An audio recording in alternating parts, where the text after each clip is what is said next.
se ele continuar na chapa para ser o segundo vice-presidente da CGADB, irmãos, é um problema.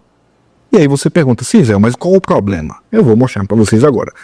O pastor Neemias foi condenado por um crime muito grave. E eu vou mostrar para vocês qual foi o crime que ele cometeu. Vamos lá. Em 2016, ele tentou ser candidato a vereador pela cidade de Betim, em Minas Gerais. Cidade dele, né? Ele é pastor da Assembleia de Deus, pastor presidente, inclusive, lá em Betim. E aí o Ministério Público lembrou, alguém viu no Ministério Público, peraí, mas há uma condenação aqui, como é que ele vai ser candidato? Como é que ele vai assumir se ele tem um crime que ele cometeu aqui, grave que ele cometeu? O crime que ele cometeu na época não era para a justiça tão grave assim, se tornou grave depois. Se tornou imprescritível e inafiançável recentemente, agora há pouco. Mas na época não era. Só que era crime, sim, era crime, mas não era imprescritível e não era inafiançável, tanto que ele foi preso, depois foi solto. Só que ele era à época conselheiro tutelar, e aí o conselho tutelar não perdoou. Eu vou mostrar para vocês um relato, tem aqui na matéria, eu separei aqui o texto para ficar mais claro. Olha o relato de uma testemunha, e aí à medida que eu ler o relato você vai entender do que se trata aqui. Trecho do depoimento da vítima, 14 anos na época. Estava no shopping, abre aspas, estava no shopping Itaú com um amigo que o chamou para ir até as proximidades da transportadora São Geraldo. No local, percebeu um veículo Vectra passando repetidamente, com o motorista diminuindo a velocidade e olhando para ele. O motorista parou e perguntou quanto cobrava para um programa, ao que respondeu R$50.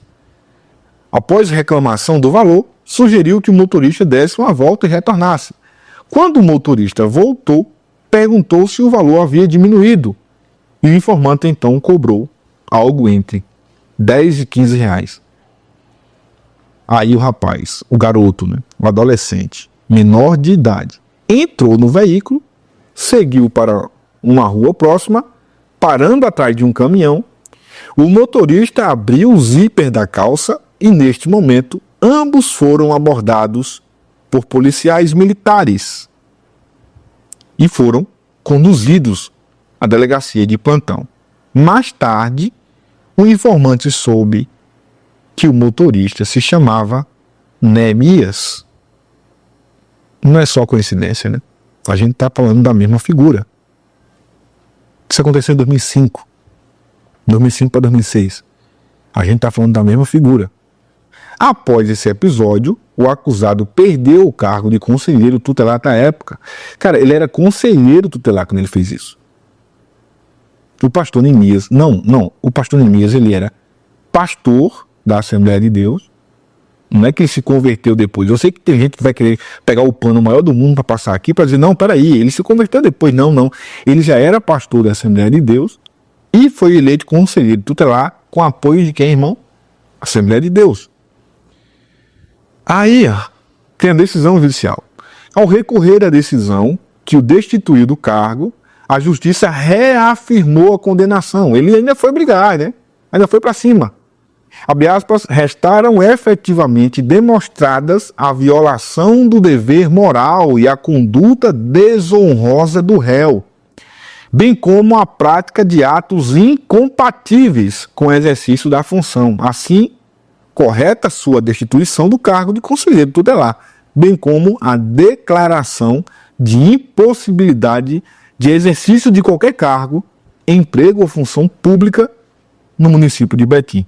Com tais considerações, nega o provimento ao recurso, aqui é o juiz negando o provimento ao recurso. O Ministério Público, quando soube que ele ia ser candidato a vereador, o Ministério Público entrou com recurso para impedir que o acusado obtivesse diplomação e imunidade parlamentar, o que poderia dificultar sua punição. No entanto, o juiz Wallace Baroni não deu ganho de causa ao Ministério Público. O Ministério Público perdeu, né, essa ação lá. Aí, depois disso, o pastor Neemias entrou com ação contra o veículo de informação, o Tribuna de Betim, que publicou. Na época, o acusado também entrou com ação contra o jornal Tribuna de Betim. porque tinham divulgado, né, essa... Não é brincadeira, né, cara? O que ele faz? A prisão do acusado ocorreu em Contagem, Minas Gerais. Durante patrulhamento, tem mais informação sobre isso. Durante patrulhamento, a equipe policial abordou um veículo Vectra estacionado e encontrou 2 homens dentro do carro, um mais novo e outro mais velho. Abre aspas, o mais novo mastava o mais velho. Motivo pelo qual foi feita a abordagem. O mais velho foi identificado como pastor Neemias e o mais novo era menor de idade. Então naquela época, né, 2006, 2005, 2006, esse crime não era imprescritível e não era também inafiançável. Mas a informação que a gente tem é que um dos policiais que atuou na ação, na abordagem e conduziu o pastor mais o menor para a delegacia, era membro da igreja do pastor Neemias. Imagina para ele, né? Para a igreja, para a sua comunidade na época, saber que o conselheiro tutelar, que é pastor da igreja, que eles elegeram para defender os interesses da criança e do adolescente, o ECA, né, o Estatuto da Criança e do Adolescente, estava fazendo isso na rua, procurando alguém para poder fazer essas coisas com ele. E achou logo um garoto, adolescente, para pagar um programa de 10 ou 15 reais para fazer isso dentro de um carro, por trás de um prédio, um espaço escondido, obscuro. Bom, pois bem, passado tempo, depois ele disputou a eleição, o Ministério Público foi novamente tentar impedir. Em 2022 ele tentou ser deputado estadual também por Minas Gerais. O Ministério Público de novo impugnou a candidatura dele, mas o juiz gosta muito do pastor Neemias e aí ele conseguiu ser candidato. Tem vários processos, você coloca no site do TJ de Minas Gerais, tem vários processos contra o pastor, por exemplo, de peculato, de falsidade ideológica, coisas graves. Em boa parte desses processos, ele foi inocentado. Eu acho que o pastor Neemias, ele é muito perseguido, né? Ele é muito perseguido. Tem alguns que ainda estão tramitando, ainda cabe recurso, outros não, mas a justiça tem absolvido os processos. Ainda bem para ele, né? Ainda bem para ele. Bom, pois bem, o fato é que agora ele foi condenado.